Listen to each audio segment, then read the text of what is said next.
नमस्ते बच्चों, हमारा टॉपिक चल रहा है लिनन। लिनन का हमने क्या कर लिया, उसकी खेती के बारे हमने बात की कि लिनन की खेती किस प्रकार से की जाती है। आज हम कर रहे हैं लिनन का वस्त्र उत्पादन कैसे किया जाता है, यानी लिनन वस्त्र का उत्पादन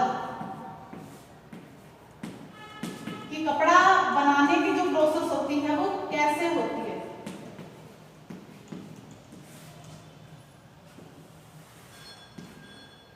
इसमें सबसे पहले बात करते हैं फसल को उखाड़ना। फसल के बारे में हमने बात कर ली कि कैसे क्या है, पौधा, उसके पौधे के लिए कितनी जलवायु, मिट्टी, पानी कैसा चाहिए होता है। अब बात करते हैं वस्त्र उत्पादन के लिए, तो सबसे पहले हमारी बात करते हैं फसल को उखाड़ना। अब क्या है, लिनन का पौधा क्या है, तैयार हो गया, अब उसे क्या करना है, उखाड़ना है। अब इसको उखाड़ते टाइम क्या है, जैसे पहले भी बताया था कि लिनन का जो पौधे है उसकी रेशे को बड़े खेती के समय भी और वस्त्र उत्पादन के समय भी क्या है, बड़ी सावधानी की जरूरत होती है। तो इसको करते समय क्या है, कुशल जो कारीगर होते हैं उनकी आवश्यकता होती है। अब फसल को उखाड़ने के लिए क्या है, इसमें समय को, इसका क्या है, जो पौधा है उसको जड़ सहित उखाड़ा जाता है, न कि क्या है जड़ के बिना, यानी उसको जड़ सहित क्या है काटा नहीं जाता, बल्कि इसको उखाड़ा जाता है। और क्या है, लिनन की बीज क्या है अप्रैल मई माह में बोए जाते हैं और 3 महीने के बाद में क्या है इसके पककर क्या है रेशा तैयार हो जाता है और पौधे का रंग भूरा पड़ जाने पर इसे क्या है पका हुआ समझा जाता है। इसके तने को काटा नहीं जाता, बल्कि क्या है जड़ सहित सावधानी पूर्वक उखाड़ा जाता है। तने काटने से रेशे की गुणवत्ता और उसके प्राकृतिक जो रंग होता है उसमें क्या है डिफरेंस आ जाता है, यानी भिन्नता आ जाती है उसमें। और क्या है, और इसको उखाड़ने से क्या है, इसके पौधे में एक तरल पदार्थ होता है जिसे सैफ कहते हैं। इसके पौधे में क्या है होता है, एक तरल पदार्थ होता है जिसे क्या कहते हैं, तरल पदार्थ होता है जिसे क्या कहते हैं, सैफ कहते हैं। वो क्या है, काटने से क्या है वो जल्दी सूख जाता है और सूखने से क्या है इसके बाद क्या है इसकी लंबाई क्या है सूख जाता है। इसके साथ ही रेशे की जो लंबाई है वो भी क्या हो जाती है, कम हो जाती है। अब बात करते हैं, ये तो हो गया फसल को उखाड़ लिया, अब बात करते हैं सुखाना तथा सफाई करना। सुखाना तथा सफाई करना।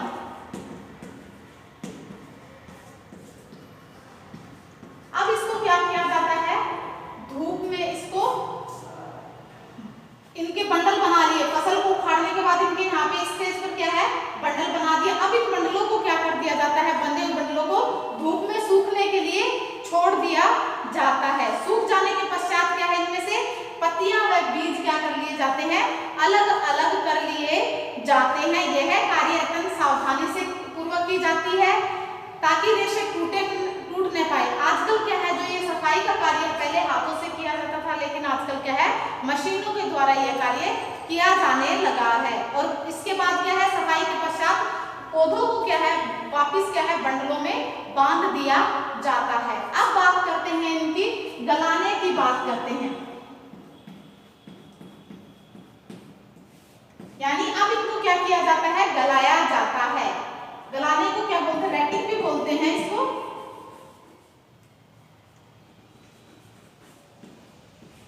रैटिंग बोलते हैं गलाना। अब इसको है क्या है 4 विधि के द्वारा गलाया जाता है। 4 तरीके से इसको गलाया जाता है। पानी द्वारा गलाना, पानी द्वारा गलाना, दूसरा है इसको ओस द्वारा गलाना, ओस द्वारा गलाना, और तीसरा है इसको रासायनिक विधि द्वारा गलाना, रासायनिक विधि से गलाना, और चौथा है इसको यांत्रिक विधि से गलाना। तो ये क्या है, इसको गलाने के 4 मेथड हैं, पानी द्वारा, ओस द्वारा, रासायनिक विधि से इनको गलाना। अब बड़े बड़े जो होद होते हैं उनके अंदर इनको डिप करके यानी इनको भिगोकर छोड़ दिया जाता है। और जो तेज फ्लो वाला पानी होता है यानी बहते पानी में इनको नहीं डुबोया जाता है। क्या होगा, अगर बहते पानी में इनको डुबोएंगे तो खमीरीकरण की प्रक्रिया है वो नहीं हो पाएंगे और रेशे भी क्या हो जाएंगे, टूटकर बह जाएंगे पानी के साथ। तो इसलिए इनको क्या है, खड़े पानी में इनको क्या किया जाता है, गलाया जाता है और क्या है 3 हफ्ते तक इनको क्या है पानी के अंदर भिगोकर छोड़ा जाता है और उनको पलटते भी रहते हैं। तो इसलिए इसमें क्या है, सावधानी रखनी पड़ती है कि ज्यादा गलने पर भी क्या रेशे खराब हो जाते हैं और कम गलने पर भी क्या है खमीरीकरण की प्रक्रिया नहीं हो पाती। इसमें क्या होती है, पानी में जब गलाते हैं तो खमीरीकरण की प्रोसेस होती है, यानी जो बैक्टीरिया होते हैं वो क्या करते हैं खमीरीकरण की प्रक्रिया में इन पर जो पैक्टिन मोम वगैरह होता है, इनके ऊपर पैक्टिन और मोम होता है, वो क्या बैक्टीरिया है वो क्या है उनको खा जाता है, चिपचिपा लेसदार जो पदार्थ होता है वो उनको खा लेता है। इस प्रकार से क्या है रेशे अलग हो जाते हैं।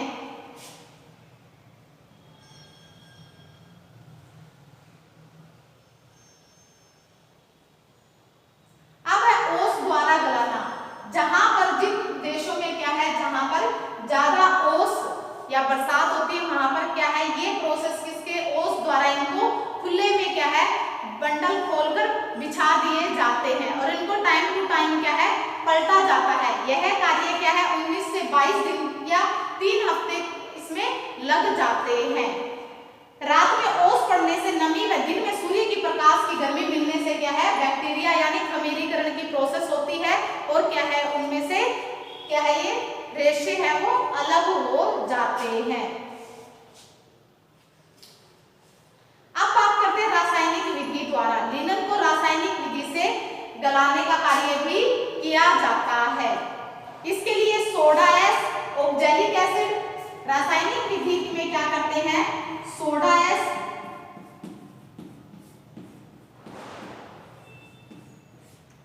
ऑक्जेलिक एसिड,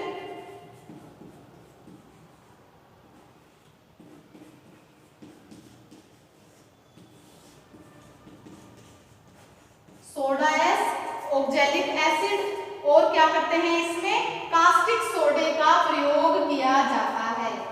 इन तीनों को क्या है गर्म पानी में डाल दिया जाता है।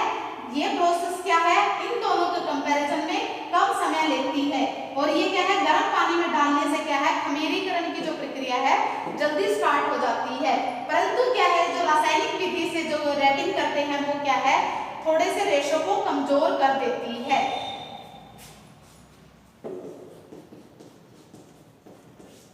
इसमें क्या कर देती है रेशों को कमजोर कर देती है। परंतु और इस विधि में क्या है अत्यधिक सावधानी की आवश्यकता होती है। और क्या होता है तने को गलाने में क्या सावधानी की सूझबूझ और देखरेख की आवश्यकता होती है। कम गलने की दशा में रेशे को पृथक करना कठिन हो जाता है और अधिक इसको क्या है रेशे पृथक करते समय जरा सी दबाव या झटके से क्या है रेशे टूटकर खराब भी हो जाते हैं। और इसके साथ ही रेशे की गुण और उसकी क्या है गुणवत्ता रंग पर क्या है इसका प्रतिकूल प्रभाव देखने को मिलता है। अब बात करते हैं यांत्रिक विधि से। आजकल यांत्रिक विधि से भी क्या है लिनन के रेशों को गलाया जाता है। इस विधि में लकड़ी के बने पात्र का प्रयोग किया जाता है और इसमें क्या है गर्म पानी डाला जाता है। वो क्या होता है 75 से 90 डिग्री सेल्सियस क्या है इसमें वाटर को गर्म किया जाता है। पानी को गर्म करके इसके लकड़ी के पात्र में डाला जाता है। वैसे पात्र में पौधों को गलने के हेतु छोड़ दिया जाता है। अत्यधिक ताप के कारण पौधे के छाल शीघ्रता से टूट जाते हैं। तत्पश्चात इस विघटित छाल को बेलनों के बीच में से होकर गुजारा जाता है। इसके बाद इन्हें साफ पानी से धोया जाता है जिससे क्या पैक्टिन है गोंद है व अन्य अशुद्धियां वो दूर हो जाती है। इस विधि को पावनल क्रिया कहते हैं। इस विधि को जो इस विधि से करते हैं उसे पावनल विधि कहते हैं। पावनल प्रोसेस भी बोलते हैं इसको, यांत्रिक विधि से जो करते हैं। अब बात करते हैं हमारे अगले पॉइंट की, बात करते हैं फसल को उखाड़ने का काम हो गया, साफ सफाई हो गई और इनकी रेटिंग हो गई।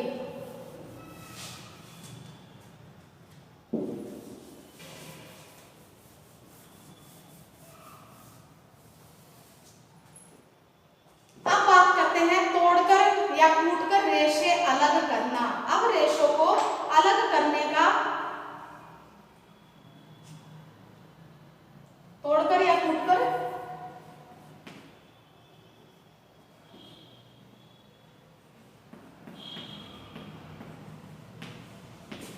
तोड़कर रेशों को अलग करना।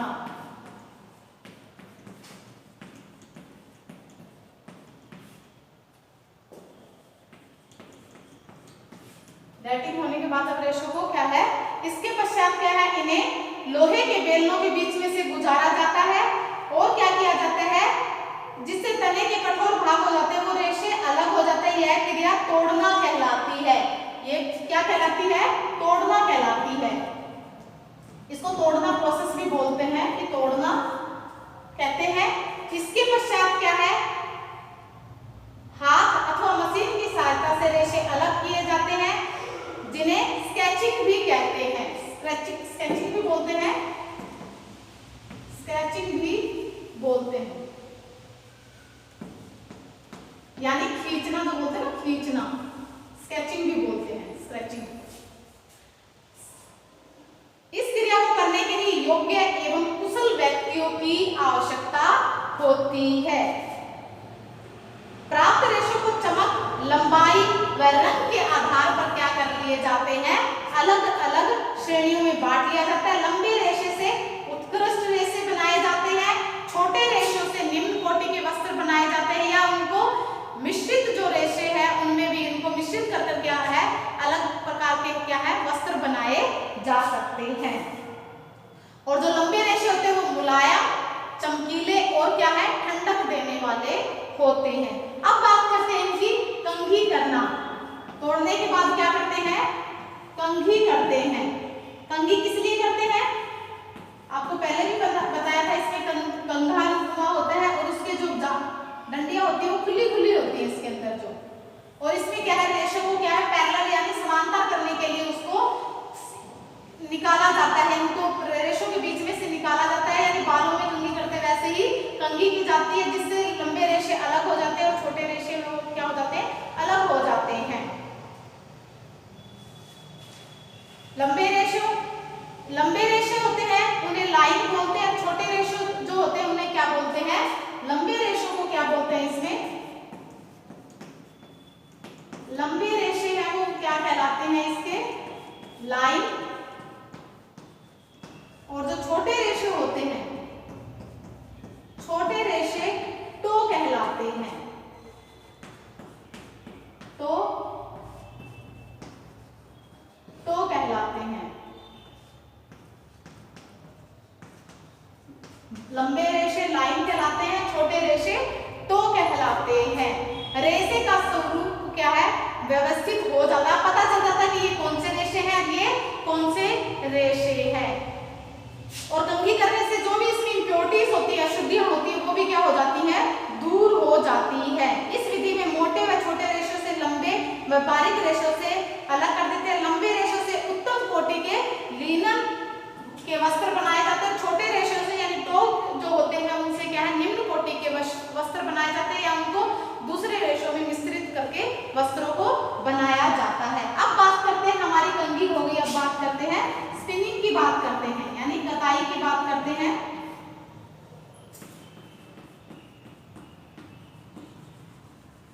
स्पिनिंग की बात करते हैं। स्पिनिंग में क्या करते हैं, ट्विस्ट देते हैं। लंबे रेशों से कताई करना क्या होता है, आसान होता है। हालांकि क्या लिनन का रेशा मजबूत होता है, परंतु इसमें क्या है, प्रत्यास्था, प्रतिस्कंधता और क्या है, इलास्टिसिटी का क्या है, अवगुण होता है। यानी इसमें क्या है, प्रत्यास्था, इलास्टिसिटी और फ्लेक्सिबिलिटी नहीं होती है। इस कारण जब यह काम करते हैं, स्पिनिंग का जो काम काम करते हैं वो कैसे करते हैं, नमी वाले वातावरण में किया जाता है, कुशलतापूर्वक किया जाता है, या इनके ऊपर क्या है कुछ चिपचिपा पदार्थ लगा दिया जाता है ताकि इनकी स्पिनिंग क्या है आसानी से हो जाए। अगर इनको बिना नमी वाले उस वातावरण में करेंगे तो क्या हो जाएगा, रेशे क्या है वो टूट जाएंगे, यानी अच्छी प्रकार से क्या है ट्विस्ट नहीं हो पाएंगे, उनमें स्पिनिंग नहीं हो पाएगी। और क्या है फिर इनको पूनियां इनकी तैयार हो जाती है। इसके पश्चात इन पूनियों से कताई की जाती है। कताई के लिए नम वातावरण की आवश्यकता होती है।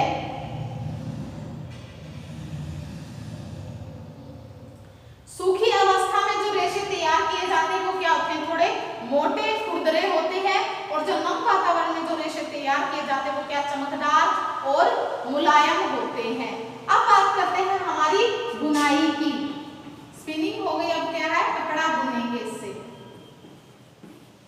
यानी वीविंग।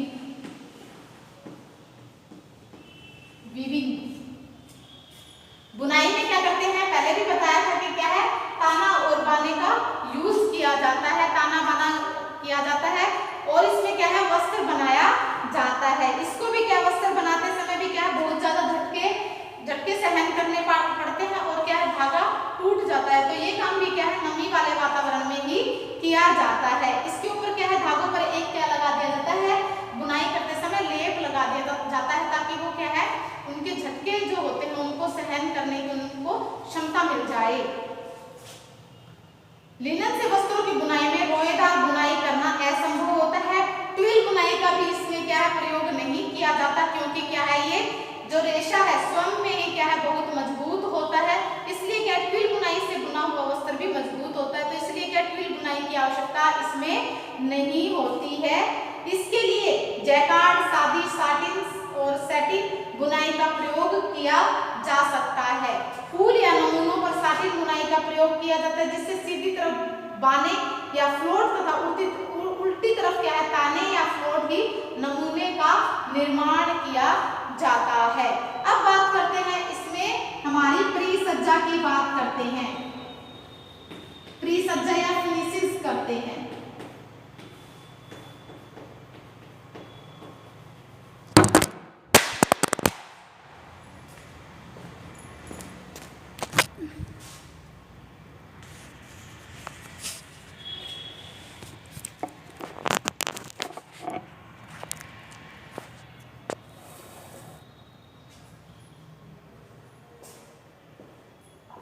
फिनिशिंग की बात करते हैं। इसमें फिनिशिंग में क्या बताया था कि इसमें बहुत जो कमियां होती हैं उन कमियों को क्या है धागे जो वस्त्र बनाते हैं उन कमियों को दूर किया जाता है परिसज्जा के द्वारा।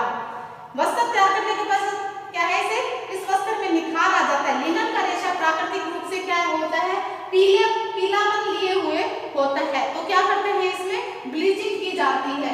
इसमें क्या है ब्लीचिंग की जाती है। ब्लीचिंग के द्वारा क्या है रेशे को क्या कर दिया जाता है पीलापन दूर किया जाता है, यानी विरंजन कर दिया जाता है, उसका पीलापन क्या हो जाता है दूर हो जाता है।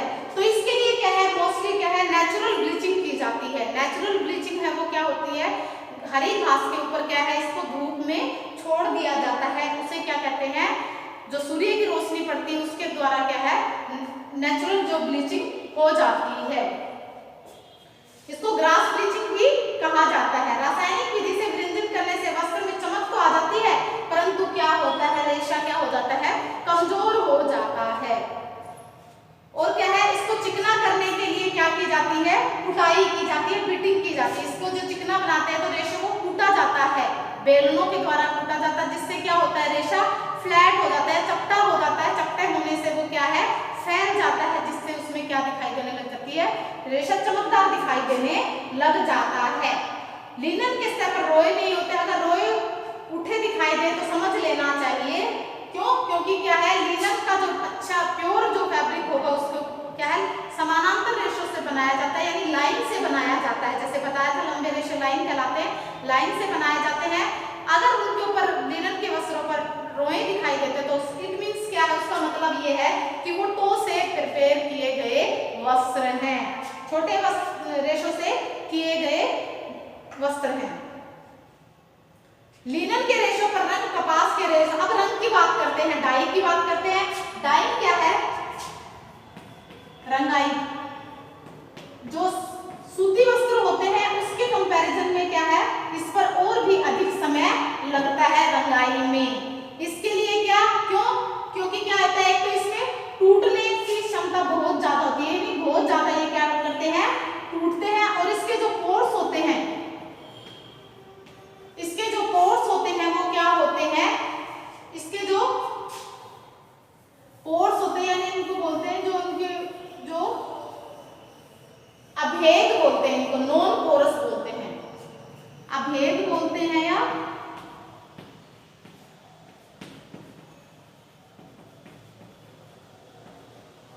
नॉन पोरस बोलते हैं इनको। इनमें क्या होता है कि क्या है, जो रेशे होते हैं उनमें क्या है, अंदर जाने, तो पानी के अंदर जाने की क्षमता क्या होती है, कम होती है। यानी जो पोर्स होते हैं इनमें क्या है, छेद नहीं होते हैं, जिससे क्या है वो पानी अंदर पेनिट्रेट नहीं कर पाता, और जिससे है अंदर पेनिट्रेट नहीं करेगा तो डाई भी क्या है, अंदर नहीं जाएगी। इस प्रकार से क्या है, इन पर डाई करना थोड़ा सा कठिन होता है। तो इनको रंग चढ़ाने के लिए इन पर क्या करनी पड़ती है, सबसे पहले ब्लीच करनी पड़ती है। ब्लीचिंग के द्वारा क्या है, इनको पहले ब्लीच किया जाता है, उसके बाद क्या है, कड़े ब्लीचिंग से रेशो में क्या, सबसे ऊपर वाला उसको का जो स्तर होता है वो थोड़ा सा टूट फूट जाता है, तो क्या है उसमें रेशे थोड़े से ढीले हो जाते हैं, जिससे क्या है कलर अंदर पेनिट्रेट कर जाता है, और उनकी जो वस्त्र की कार्य क्षमता होती है वो क्या हो जाती है, इस प्रकार से ब्लीचिंग करने से कम हो जाती है, और रेशे क्या हो जाते हैं, इस प्रकार से कमजोर भी हो जाते हैं। तो लिनन का वस्त्र प्राकृतिक रूप से ही चमकदार एवं कोमल होता है, यह सौंदर्य से परिपूर्ण और क्या होता है, मजबूत होता है। अतः प्राकृतिक रेशों से, रंगों से निर्मित वस्त्र ही खरीदना बुद्धिमानी है। लिनन को सिकन प्रतिरोधी बनाने हेतु सिकन प्रतिरोधकता डाला जाता है, जिससे वस्त्रों में प्रतिस्कंदता का गुण आ जाता है। तो ये था हमारा लिनन की वस्त्र का उत्पादन किस प्रकार से किया जाता है, किन किन स्टेप्स के द्वारा क्या है वस्त्र का उत्पादन किया जाता है। तो ये वस्त्र हमारा बनकर तैयार हो गया। अब क्या है, इनसे ड्रेसेस वगैरह बनाई जा सकती है।